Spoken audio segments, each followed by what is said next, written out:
Les fabricants de cercueils victimes d'Ebola au Libéria.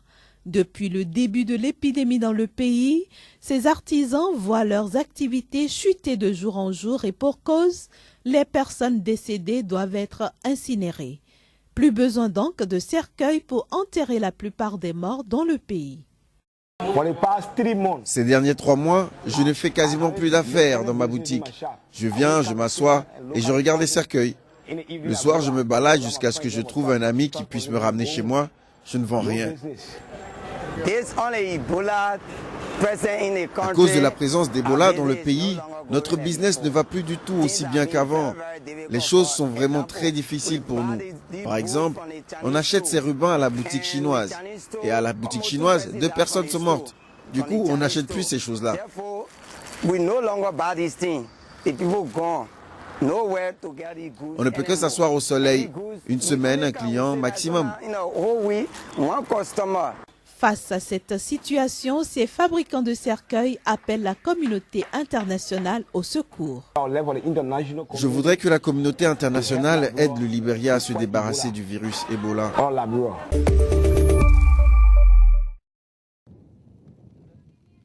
C'est un rite qui remonte au temps des Incas.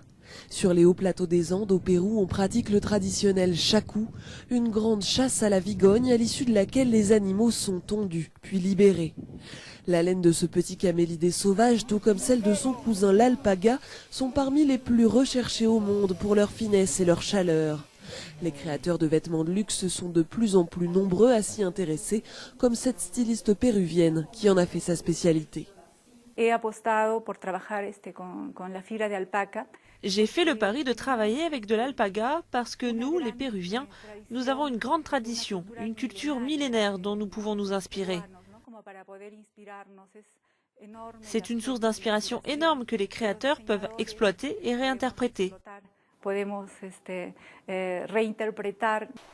À Arequipa, deuxième ville du pays et grand centre textile, l'entreprise Mitchell est spécialisée dans la production de laine d'alpaga et de vigogne, plus fine et plus chère que l'alpaga. Ces 5 usines font travailler 50 000 familles de la région. Et la demande ne cesse d'augmenter. Entre 2009 et 2013, les exportations d'alpaga ont bondi de 58%, générant plus de 130 millions de dollars.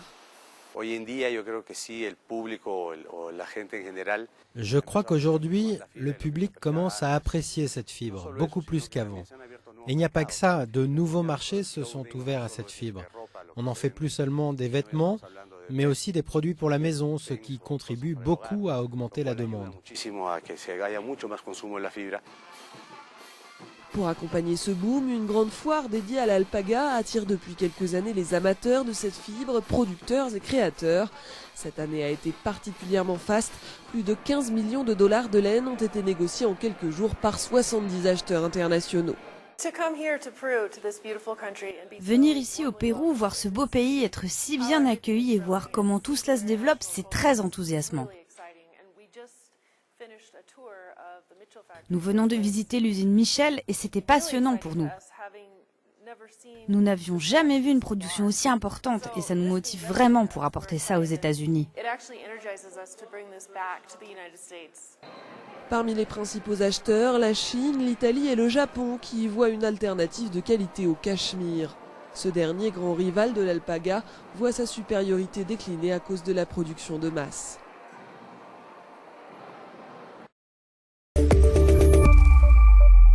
Comme chaque année à la période des fêtes, Caroline rend visite à son volailler. Bonjour, je voudrais un foie gras frais, s'il vous plaît. Un foie de canard de 500 grammes lui coûte ici une trentaine d'euros. C'est 2 fois moins cher que de l'acheter en boutique.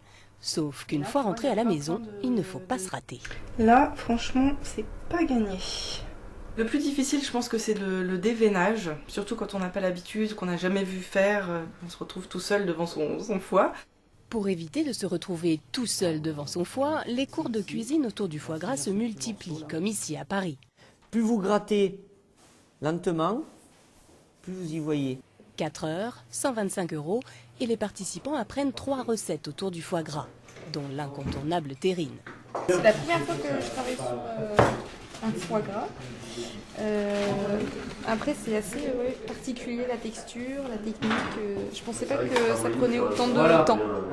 Et vous allez venir. Une fois dénervé ou déveiné, le foie gras est assaisonné. 10 g de sel et 7 g de poivre pour 1 kg. T'as mis quoi, toi? T'as mis du porto pour moi? Piment d'Espelette, épices, vin cuit, libre à chacun d'agrémenter l'assaisonnement comme il lui plaît. Les gens se mettent à fabriquer du foie gras, c'est pas d'aujourd'hui, hein, mais en fait ils veulent renforcer leurs connaissances, donc ils viennent participer à nos cours et on vient leur donner un petit peu, leur transmettre tout notre savoir, toute la technique, l'achat du produit, la cuisson, c'est quelque chose qui marche bien et qui a du succès. Hein. Ici, les terrines sont cuites dans l'eau bouillante pendant 40 minutes. Elles pourront être dégustées dans les 3 mois qui viennent. Caroline, en revanche, fait mariner son foie gras toute une nuit avant de le mettre en terrine. Elle le prépare mi-cuit et non en bocal et le passe au four juste une vingtaine de minutes à 170 degrés. Après quelques jours au frigo, il est prêt à être dégusté. L'Amérique latine pourrait bientôt retrouver sa couronne de roi du cacao. Non. Le berceau du chocolat s'est depuis longtemps fait voler la place de premier producteur mondial par l'Afrique de l'Ouest. Mais les choses pourraient changer grâce à cette fève équatorienne, un cacao hybride très rentable, mais longtemps boudé par les chocolatiers à cause de son goût acide. C'est un cacao assez plat et qui produit beaucoup.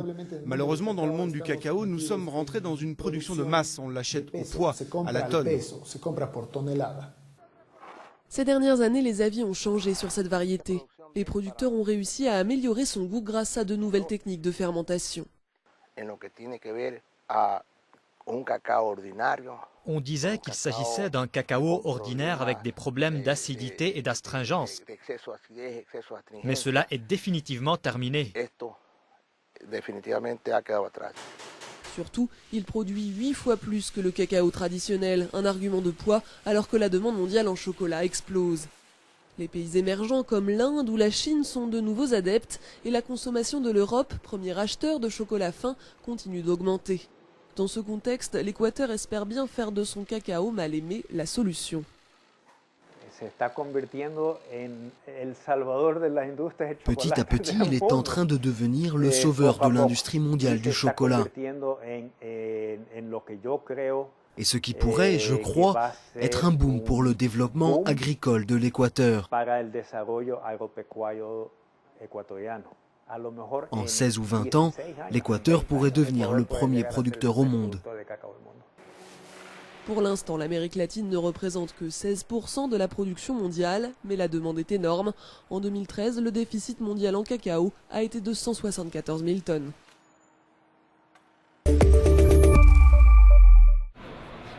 Les guirlandes n'ont pas perdu de leur superbe, mais on ne peut pas en dire autant du moral des Russes. Cette année, les consommateurs regardent à 2 fois avant d'acheter leurs cadeaux de Noël. Le rouble a perdu près de la moitié de sa valeur par rapport à l'euro depuis le début de l'année. Un cataclysme économique engendré par la baisse des cours du pétrole, dont la Russie est un grand exportateur, et par les sanctions économiques des États-Unis et de l'Union européenne. Monnaie dévaluée, budget très serré et incertitude des lendemains, de quoi plomber ces fêtes de fin d'année. On voit bien que tout coûte plus cher, tous les prix augmentent, et ce n'est pas agréable.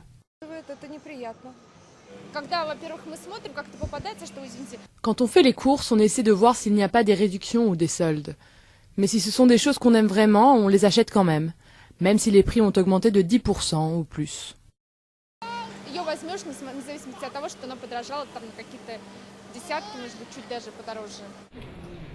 Autre secteur à pâtir de cette crise, le tourisme. Ces dernières années, les capitales européennes avaient la cote parmi la classe moyenne russe.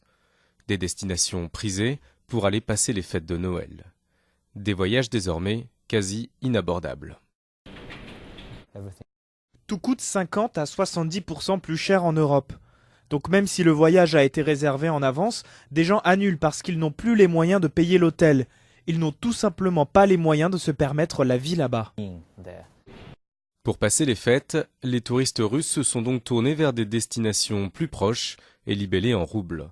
La Crimée et Sotchi en tête. Dans la ville hôte des Jeux Olympiques, les hôtels affichent déjà tous complets. Pour les destinations au soleil, la Thaïlande et le Sri Lanka ont fait leur entrée au palmarès des pays les plus convoités, bien moins chers que leurs voisins asiatiques. Conséquence inattendue de cette crise, un boom des achats de produits électroniques et électroménagers. Les stocks de ce magasin sont presque épuisés, du jamais vu à cette époque de l'année. Les clients anticipent, le rouble dégringole et les prix des produits importés ne font qu'augmenter, des produits qui, eux, contrairement au rouble, ne risquent pas de perdre leur valeur du jour au lendemain. En somme, certains investissent dans une machine à laver comme on investirait dans la pierre. Les gens essaient d'investir dans des choses au prix plus ou moins intéressant. Tout le monde n'a pas assez d'argent pour placer ses économies dans un appartement ou une belle voiture. Et donc les appareils électroniques et électroménagers sont plus accessibles pour ces personnes-là. La vente de certains produits a déjà doublé. Certaines marques étrangères, quant à elles, ont carrément quitté le marché russe, jugé trop volatile. Le géant américain Apple, lui, a augmenté ses prix de 20% du jour au lendemain, avant de carrément suspendre ses ventes sur Internet en Russie. Autant d'événements qui rendent la crise concrète aux yeux des Russes et qui pourraient n'être que le début d'une longue série si la tempête venait à durer.